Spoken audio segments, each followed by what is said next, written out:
Kenneth G. Hasty Raw in 3, 2, 1. Hi everybody, it's Kenneth G. Hasty here again, and part of my free series of videos. This one's on storytelling.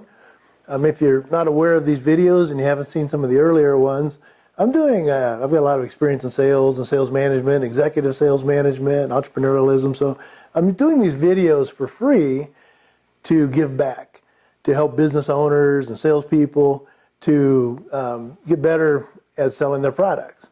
And then the net of it is, I've got a couple things as well, of course. One is I'm the author of a popular book on selling.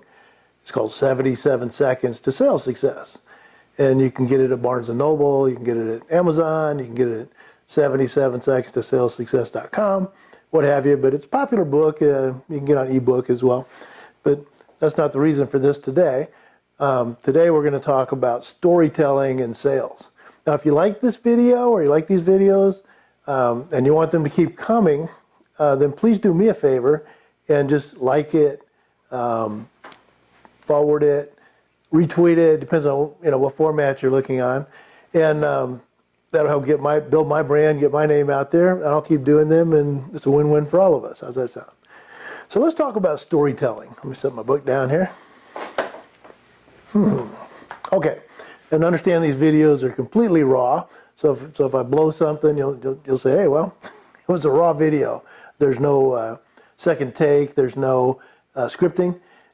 Just Kenneth G. Hasty raw. So storytelling. Now, storytelling, the reason you use storytelling in sales is to add an emotional component so that people can, they feel good about their purchase, or also to make a point, to cause them to make a point and get it as maybe an analogy. For instance, one of my favorite ones, when you talk to people that are reluctant to change, and they talk about that's the way we've done it for years. Then there's a story I like to tell. It's one of the old sales stories. It's not my original, but I like it. And it goes like this. So this young married couple had invited her mom and her grandmother over for dinner.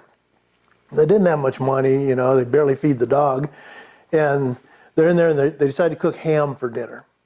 So he goes in there, he's trying to help in the kitchen, how we guys are, we get in there, and she's preparing the ham to bake it in the pan.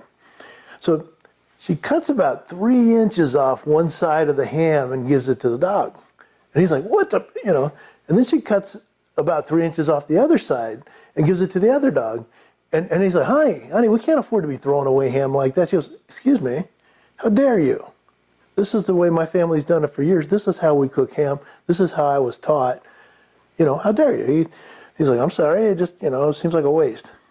So he thought, I'm going to explore this a little further. So he goes in and, he goes over to her mom, his mother-in-law, and he goes, hey, can I ask you a question? And she's like, sure, what can I help you with? He goes, when you cook ham? She goes, yeah. So did you teach your daughter how to cook? Uh-huh. And did you cut the ends off the ham? Oh, absolutely. Yeah, that's what we do. That's what we've done it for years. And he's like, well, why? He goes, well, excuse me? That's how I was taught. That's the way we do it. That's just how it's done. He's like, oh, okay. So did your mom teach you? And she's like, well, yeah, of course. So turns out grandma's in there. She's sitting in there watching wrestling on TV, right? So he goes over and he sits down next to grandma. He goes, Grandma, can I ask you a question? She's like, sure. She goes, well, did you teach your daughter how to cook ham? She says, uh-huh. And you cut 3 inches off each end of it? And she says, yes. And he's almost afraid to ask the question why, right? But here we go. Well, why? She goes, well, it was during the Depression and we only had one pan and it was just this big. And it made perfect sense. Now, I use that story to tell people that just because you've done it that way for years doesn't mean it's the right way. It's like the guy that drove a dynamite truck crazily down the highway for 20 years and only had one wreck, right? So anyway, those are how you tell stories to get people thinking and stuff. Now, sometimes a story can go wrong. It's kind of like when kids are learning how to tell a joke. I remember when my daughter was really young, and we'd be on road trips, and so she had an older brother and an older sister, and we'd be driving along, and we'd be telling jokes and laughing, and she'd go, I got one. And so, all right, what do you got? And she'd be like, why did the chicken cross the road? Well, why? Because it's fluffy. Because it's fluffy? Yeah. And we're like, oh, okay. And next time, come on, because it's red or whatever. She knew she wanted to tell a joke, and she knew she wanted to get a reaction, but she didn't quite get the concept yet of what the punchline really was, right? So it was kind of cute in its own way. She'd kill me if she heard me talking about this. So anyway, story can go bad. I'll give you an example. I was with a salesperson one time. I was the boss, and he was the salesperson, so I was doing a ride along. And we had a chance, and we were selling oral surgery products, and we had a chance to meet with this busy oral surgeon, and so he only had like 10 minutes. And so the surgeon comes out, and he's kind of interested. I talk to him, and I go ahead and I let the rep take over. So the rep tells his story, and it gets a long, elaborate story, and then it just ended. And we're looking at him like, what? And even the oral surgeon looks over at me like, what? And it was kind of like my daughter telling a joke. The reason you tell a story like that in a sales presentation is to bring it back around to something. But what he did is brought it off the edge like a... So anyway, the surgeon's like, well, I got to go. Sorry, I had no... So the guy wasted like however many minutes telling this story for absolutely no reason. Lost the time, lost the opportunity. I think we got the surgeon later. But point being is, use stories because they're interesting and they're fun when you're trying to make a point. But if you use a story, make sure that it fits the conversation, or you can bring it back around to, make a point, or, going forward. So that's it for today. So storytelling in sales. If you like the video, please forward it. Please like it. Please make comments underneath, retweet it, what have you.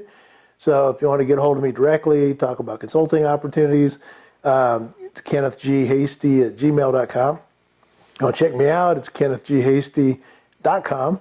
Or if you're interested in the book, you can look it up on Barnes & Noble, or you can look it up on, Amazon, or go right to the site, 77 Seconds to salessuccess.com. Thank you so much, and we'll see you again tomorrow.